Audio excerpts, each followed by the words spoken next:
to show you what it looks like to mill your own flour. And when I say mill, that means grind. Same, both of those words can be used interchangeably. Now this is my grain mill, and it's called the Nutri-Mill.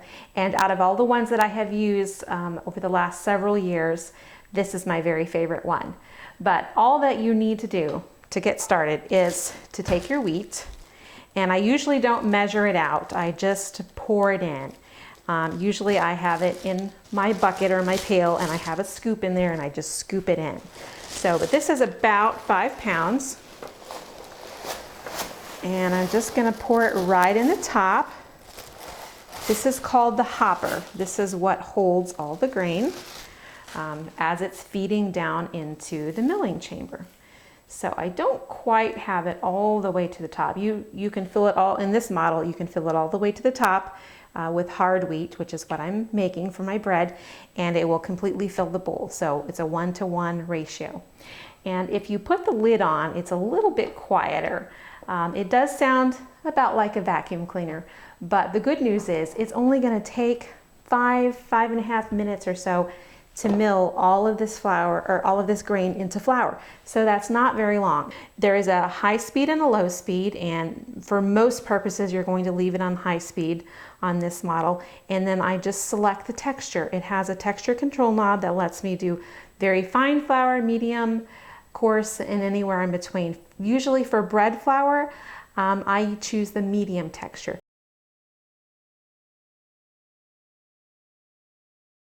So I'm going to turn this on.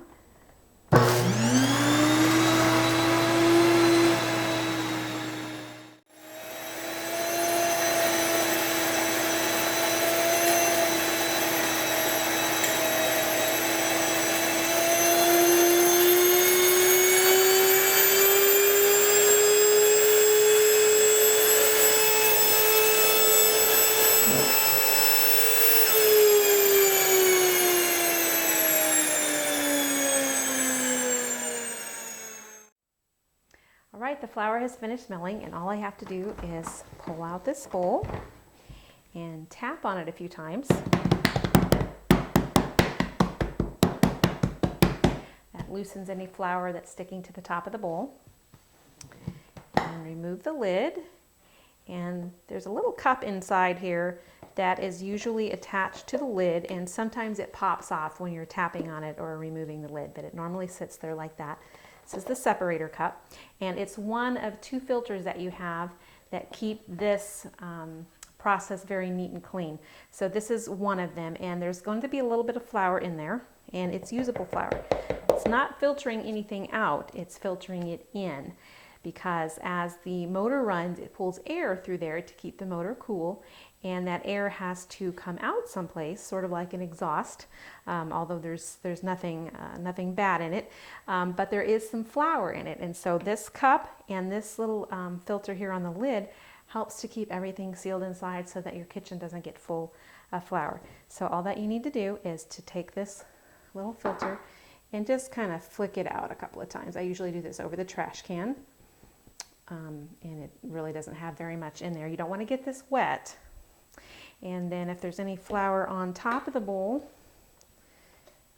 you actually could just put it into your flour because it's clean, usable flour. So you'll just take, and this is a clean brush that I bought just to use on my flour mill, and you'll just kind of lightly brush all of this off of the lid and back into the bowl. And you might want to brush this down a little bit too, so it just takes only a minute or 2 to clean it. Now, as far as cleaning the rest of the machine, all that's needed again is just with the paintbrush, and you'll just go in here, in any place that you can see that there's extra flour, you'll just brush that out, just like that. And it really doesn't need any more cleaning than that, just to take out the flour that you can see, and then to just sweep that up. And it has a self-cleaning chain, it self-cleans itself on the inside.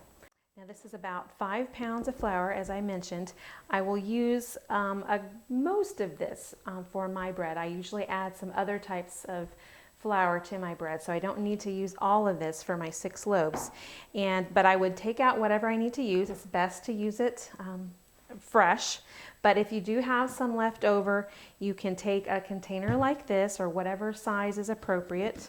And I always mark mine hard flour because I make different types of flour. I need to keep track of which one is which. They all look pretty much the same once they're ground. And then anything that's left over, I would store in this container and put this in the freezer, or you could just put it in a bag, in a freezer weight bag. This is just a storage bag, but a freezer weight bag. Put that into your freezer, and then you can store it there. Well, really, you could store it there indefinitely, but over time, the vitamins do deplete. So it's better to use it sooner rather than later. But I usually keep mine in there for a few weeks, up to a few weeks if I need to. Now, honestly, I go through mine very quickly, so I don't have to worry about it getting too old on me. But try to use it within 2 to 3 weeks would be best, but up to 3 months probably is the maximum.